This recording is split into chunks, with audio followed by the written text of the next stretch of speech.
ಓಜಿಲ್ media ಪಾಯಿಂಟ್ಗೆ ಸ್ವಾಗತ. ಸಂತೆಯಲ್ಲಿ ನಿಂತ ಕಬೀರ ರಿವ್ಯೂ.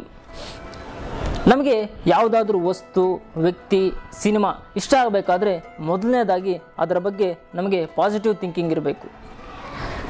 ಈ ಸಿನಿಮಾದಲ್ಲಿ ಶಿವಣ್ಣ ಅವ್ರನ್ನ ಎಲ್ಲೂ ನೋಡಲಿಕ್ಕೆ ಸಾಧ್ಯ ಆಗೋದಿಲ್ಲ. ಯಾಕೆ ಅಂದರೆ ಕಬೀರ ಅನ್ನೋ ಪಾತ್ರದಲ್ಲಿ ನಮ್ಮ ಶಿವಣ್ಣ ಅವರು ಅಷ್ಟೊಂದು ಇನ್ವಾಲ್ವ್ ಆಗಿ ಅಭಿನಯಿಸಿದ್ದಾರೆ. ಅದರಲ್ಲಿ ವಾರಣಾಸಿಯಲ್ಲಿ ನಡೆಯುವ ಕತೆ. ಇದು ಭೀಷ್ಮ ಸಾಹ್ನಿ ಅವರ ನಾಟಕ ಕೃತಿ ಆಧಾರಿತ ಚಿತ್ರ. ಕಬೀರ ಅನ್ನೋ ಪಾತ್ರ ಹೇಗಿರುತ್ತೆ ಅಂತಂದರೆ, ಒಬ್ಬ ತಂದೆಗೆ ಜವಾಬ್ದಾರಿ ಇಲ್ಲ ಅನ್ನೋ ಬೇಸರ, ಒಬ್ಬ ತಾಯಿಗೆ ಮಗನ ಮೇಲೆ ಅತಿಯಾದ ಮಮತೆ, ಸಮಾಜಕ್ಕೆ ಒಬ್ಬ ಮನುಷ್ಯತ್ವ ಇರೋ ವ್ಯಕ್ತಿ ಅನ್ನೋ ಭಾವನೆಯಿಂದ ಕಬೀರನ ಪಾತ್ರ ಮುಂದುವರಿಯುತ್ತೆ. ನಾವು ಯಾರಿಗೆ ಏನನ್ನು ಕೊಡಬೇಕಾಗಿಲ್ಲ, ಯಾರಿಂದ ಏನನ್ನು ಬೇಡಬೇಕಾಗಿಲ್ಲ. ಒಂದು ಪಕ್ಷ ಕೊಡಬೇಕಾದರೆ ಪ್ರೀತಿಯನ್ನು ಕೊಡಿ, ಬೇಡಬೇಕಾದರೆ ಪ್ರೀತಿಯನ್ನು ಬೇಡಿ.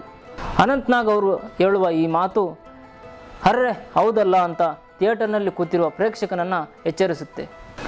ಅನಂತ್ನಾಗ್ ಅವರು ಕಬೀರನ ಗುರುವಿನ ಪಾತ್ರಕ್ಕೆ ಗೆಸ್ಟ್ ಅಪಿಯರೆನ್ಸ್ ಆಗಿ ಬಂದು ಹೋಗ್ತಾರೆ.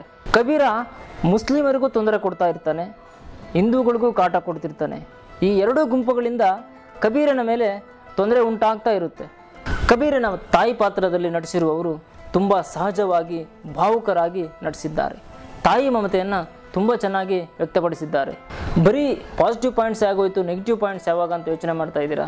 ಅದನ್ನು ಹೇಳೋಣ. ಅದಕ್ಕಿಂತ ಮುಂಚೆ ನಾನು ಮುಂದಿನ ಸೀಟ್ನಲ್ಲಿ ಇಬ್ಬರು ಮುಸ್ಲಿಂ ಹುಡುಗರು ಕುಂತಿದ್ದರು. ಒಬ್ಬರು ಫಿಲಮ್ ಸ್ಟಾರ್ಟ್ ಆಗಿ ಅರ್ಧ ಗಂಟೆಗೆ ನಿದ್ದೆ ಮಾಡಿಬಿಟ್ರು. ಇನ್ನೊಬ್ಬರು ಹಂಗೋ ಹಿಂಗೋ ಇಂಟರ್ವ್ಯೂಲ್ವರೆಗೂ ಇದ್ದರು.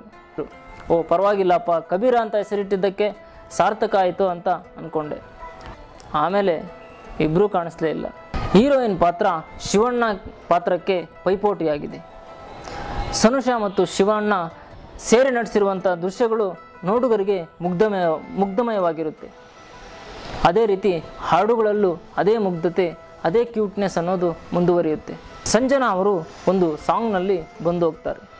ಶರತ್ ಲೋಹಿತಾಶ್ವ ಅವರು ನೆಗೆಟಿವ್ ರೋಲ್ನಲ್ಲಿ ಆ್ಯಕ್ಟ್ ಮಾಡಿದ್ದಾರೆ. ಅವರ ಆ್ಯಕ್ಟಿವ್ನಲ್ಲಿ ಯಾವುದೇ ರೀತಿಯ ನೆಗೆಟಿವ್ ಪಾಯಿಂಟ್ಸ್ ಇಲ್ಲ. ಒಂದು ಕುರುಡನ ಪಾತ್ರ ತುಂಬಾ ಅಚ್ಚುಕಟ್ಟಾಗಿ ಮೂಡಿ ಬಂದಿದೆ. ಅವಿನಾಶ್ ಅವರು ಒಬ್ಬ ಕ್ವಾಲಿಟಿ ಆ್ಯಕ್ಟರ್ ಅಂತ ಬೇರೆ ಹೇಳಬೇಕಾ? ತಮಿಳಿನ ಶರತ್ ಕುಮಾರ್ ಅವರು ಸಿಕಂದರ್ ಲೋಡಿ ಅನ್ನೋ ರಾಜನ ಪಾತ್ರ ಮಾಡಿದ್ದಾರೆ. ಬಾಲಿವುಡ್ನ ಮ್ಯೂಸಿಕ್ ಡೈರೆಕ್ಟರ್ ಇಸ್ಮಾಯಿಲ್ ದರ್ಬಾರ್, ಸಿನಿಮಾಟೋಗ್ರಫಿ ನವೀನ್ ಕುಮಾರ್, ಎಡಿಟರ್ ವಿಶ್ವ, ಕಾಸ್ಟ್ಯೂಮ್ ಡಿಸೈನ್ ಆಗಿರ್ಬೋದು, ಆರ್ಟ್ ಡೈರೆಕ್ಷನ್ ಆಗಿರ್ಬೋದು, ಈ ಎಲ್ಲ ಟೆಕ್ನಿಕಲ್ ಡಿಪಾರ್ಟ್ಮೆಂಟ್ಸು ಸಿನಿಮಾಗೆ ಯಾವುದೇ ಕೊರತೆ ಆಗಬಾರ್ದು ಅನ್ನೋ ರೀತಿಯಲ್ಲಿ ಕೆಲಸ ಮಾಡಿದ್ದಾರೆ. ಈ ವರ್ಷದ ಯಶಸ್ವಿ ಚಿತ್ರಗಳ ಸಾಲಿಗೆ ಸಂತೆಯಲ್ಲಿ ನಿಂತ ಕಬೀರ ಕೂಡ ಸೇರುತ್ತೆ.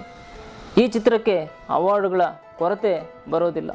ಡೈರೆಕ್ಟರ್ ಇಂದ್ರಬಾಬು ಕಬಡ್ಡಿ ಅವರು ಕೃತಿಗೆ ಯಾವುದೇ ರೀತಿ ತೊಂದರೆಯಾಗದ ರೀತಿಯಲ್ಲಿ ಕನ್ನಡ ಪ್ರೇಕ್ಷಕನಿಗೆ ಏನು ಬೇಕೋ ಅದನ್ನು ಕೊಟ್ಟಿದ್ದಾರೆ.